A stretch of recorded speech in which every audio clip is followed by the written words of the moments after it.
But இப்ப shooting நடக்குதான்னா இல்ல. Okay. மறுபடியும் அது தேங்கி தானே நிக்குது. ம். அது என்ன காரணமே தெரியல. ஏன்னா இப்ப அஜித் வந்து இந்த படத்துக்கு ஷூட்டிங் போறதுக்கு மே, ஜூன் ஆயிரும்ட்டாங்க. ம். அது அது ஆதிக்க ரவிச்சந்திரன் ஆதிக்க ரவிச்சந்திரன் படத்துக்கு. அப்போ சும்மா தானே இருக்காரு.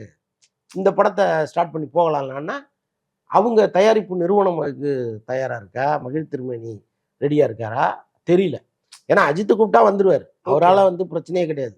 அவருக்கு முடிஞ்ச அளவுக்கு அந்த படத்த பண்ணி குடுத்துடணும்னு தான் வெயிட் பண்ணிட்டு இருக்காரு. அவங்க ஏதோ அங்க போட்டு உழப்பிட்டு இருக்காங்க. அது என்னன்னு தெரியல. அப்போ ஆதிக் அவர்களுடைய படம் முடிச்சதுக்கு அப்புறம் தான் அப்ப விடாமுயற்சி மறுபடியும் இல்ல தொடங்கும். அப்படி பண்ண மாட்டாங்க. ஏன்னா இவங்களுக்கும் வந்து ரிலீஸ் ரேட்டுங்கிறது ரொம்ப முக்கியம். ஏன்னா பாதி கிணறு தாண்டிட்டாங்க. இந்த படத்த முடிச்சுட்டு 2025 பொங்கலுக்கு அந்த படம் ரிலீஸ் ஆன பிறகு தான் நான் இந்த படத்துக்கு வருவேன்னா, அது எவ்வளோ பெரிய லாஸ் ஆகும். கரெக்ட்டா. அப்ப அது அப்படி விட மாட்டாங்க. சார் பேரலலா பண்ணி குடுங்க. ஆனா இது டிராப் பண்றதுக்கான வாய்ப்புகள் 100% கிடையாது.